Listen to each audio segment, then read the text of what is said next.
Gjatë ndeshjes në Serbi ditën e shtunë ndodhen dy gjëra që nuk kishin ndodhur më parë. E para, kombëtari Rejon fitoi një lojë të shkëlqyer. Rej Manaj lau sekond më sekond gabimin e ndeshjes në Tiranë, kur në minutën shtesë pjesës parë humbi një penalti. Të shtunën në Leskovac në minutën shtesë po të pjesës parë, po afër pikës penaltis, por me një volje të shkëlqyer ai shkatroi portën e Serbisë. Ngjarja e dytë në fakt ishte ngjarje sepse nuk ndodhi. Nuk pati pothuajse asnjë incident. Bile Rej Manaj sfidoi stolin serb duke e bërë shqiponjën teturinjt atyre dhe për këtë i vetmi i shqetësuar u duk arbitri rumun i cili dha dhe kartonin e verdhë. Dy politikanë reaguan çuditshëm për këtë ndeshje që nuk ishte thjesht ndeshje futbolli. Aleksandar Vučić, i cili komentoi vetëm lojën e dobët të kombëtares vet. Një koment sportiv. Reagimi i dytë ishte i Albin Kurtit. Edhe kryeministri i Kosovës u mjaftua të uronte kombëtaren ton për 3 pikët. Edhe ky i Kurtit thjesht një koment sportiv. Ndryshe nga herët e tjera kur ai vinte qeleshën dhe na vinte në stadium, ndoshta një rasti që lidhej me një tjetër rasti.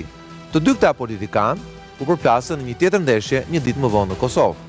Zgjedhjet lokale, aty ku Kurti mori një shuplak nga votuesit dhe ku i vetmi sukses në thojsa i dukshëm që ai arriti ishte unifikimi dhe forcimi për fat keq i votës së pakicës serbe, e cila fitoi që në raund parë 9 komuna. Dhe ky nuk është lajm i keq për Kurtin, sepse ai jeton me drama, por ama është lajm i keq për Kosovën. Kurti diduarshin në incident në ndeshjen e shtunës, por ato nuk ndodhen. Kurti doni që Shqipëria të humbte pikë Leskovac, sepse humbja për të është fitore. Kryeministri i Kosovës jeton, krijon, shijon dramat se mendon se ato i sjellin vota. Puna është po Kosovës çfarë po i sjell. Në kohën që Amerika është më afër se kurrë mbylli si një konflikt 2000 vjeçar në lindjen e mesme dhe paralelisht ka izoluar Kosovën në qeverinë e saj, a ishin këto rezultate në zgjedhjet lokale, shuplaka e parë e fortë ndaj politikave të Kurtit, apo thjesht një tjetër dram ku ai mund të ringrihet si heroi plagosur dhe trimi vetmuar i një lufte që ndron prej shumë kohësh? Për këtë do të flasim sonte. Sigla.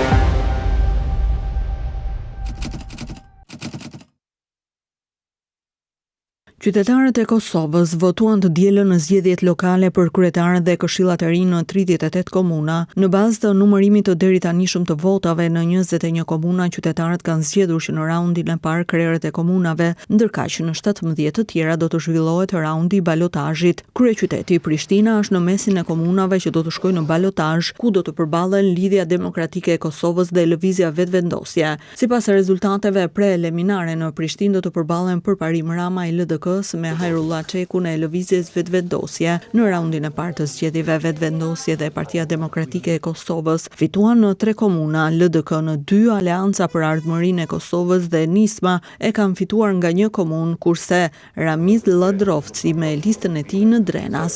Në Mitrovicën e Veriut, Zveçan, Leposavić dhe Zubin Potok kanë fituar kandidat të listës serbe, partisë më të madhe të serbëve në Kosovë, të mbështetur nga Beogradi. Gjatë ditës së zgjedhjeve, serbët në Mitrovicën e Veriut u nisën në grup në nënthëheqjen e listës serbe për të marrë pjesë në votime. Në këtë proces kishin të drejtë vote 2.069.098 votues brenda Kosovës, ndërsa rreth 44.000 votues kanë qenë të regjistruar për të votuar nga jashtë vendit. Sipas Komisionit Qendror të Zgjedhjeve në Kosovë, votuan vetëm 38.87% e qytetarëve. KQZ tha se pret që brenda javës të përmbyll numërimin e të gjitha votave për fshirë atyre me post. Në lidhje me zgjedhjet reagoi edhe presidenti i Serbisë Aleksandar Vučić. Ai uroi përfitoren listën serbe, partinë kryesore të serbëve në Kosovë, që Beogradi e mbështet. Edhe një fitore tjetër, urime listës serbe dhe njerëzve tan të palodhur në zyrën për Kosovën, shkroi ai në rrjetet sociale.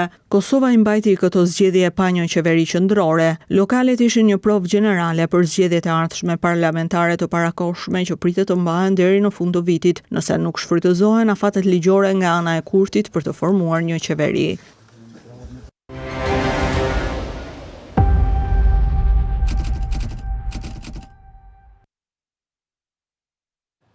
Mirëmbrëma dhe mirë se vini në restorant. Me mua sonte në program janë ambasadora Arben Çeku, mirëmbrëma Çeku, faleminderit që me mua sonte. Artur Nora, mirëmbrëma Nora. Faleminderit për Frok Çupi, mirëmbrëma Frok. Mirëmbrëma.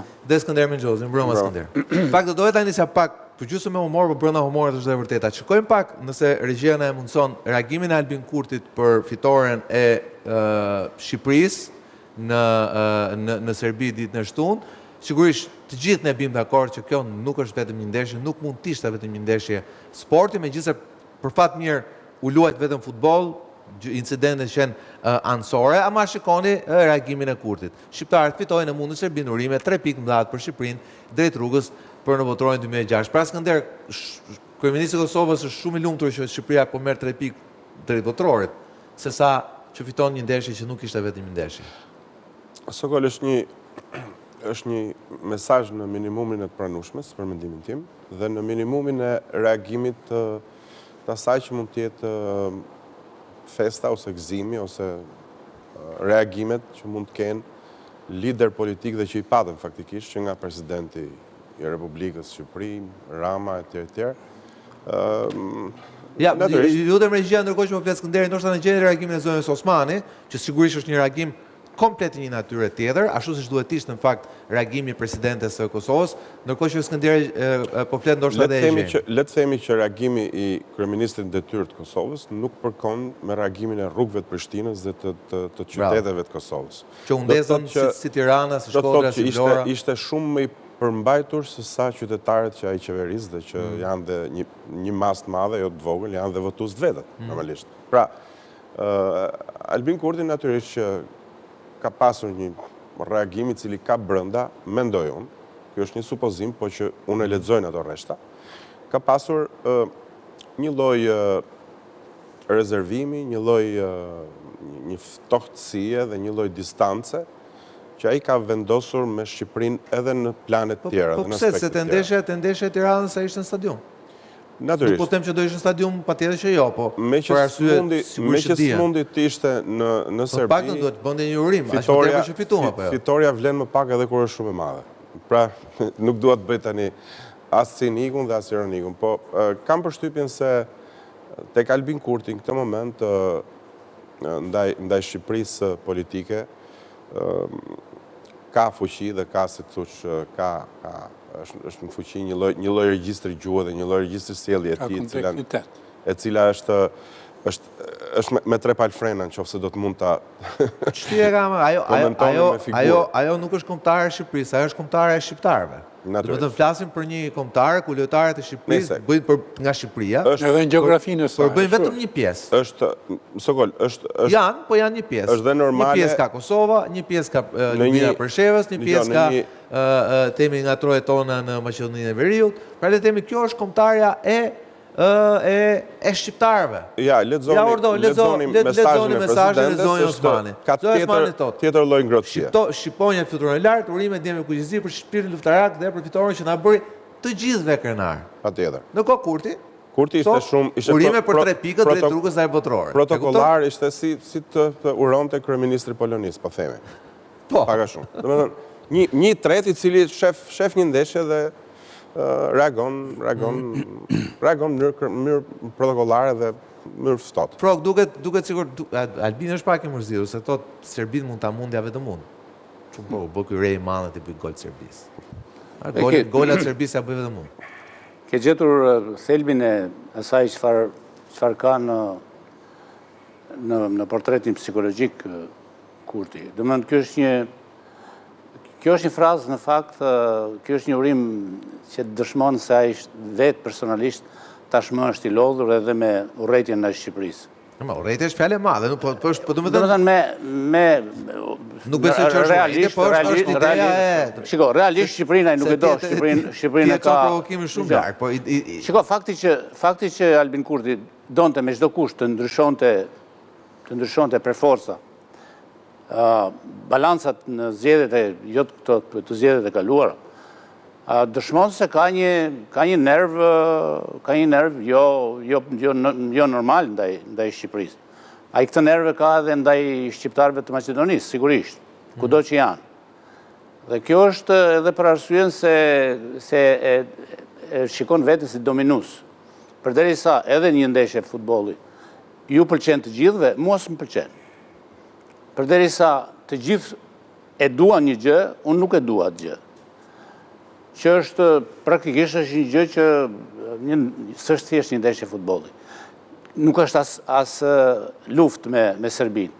Ishte një gjë që i kishte ngritur më këmbë të vogël e të madh shqiptar. Domethënë, fëmijët janë gëzuar. Nuk besoj që ka, po jepni pamje nga New Yorku sot në ABC News dhe nuk besoj që ka një ndeshje që të jetë ndjekur nga shqiptarët, ashtu ndoshta vetëm në finale e kampionatit botror. Ishte ndeshje mes fqinjësh dhe jo vetëm ne me Serbinë që kemi probleme të hershme.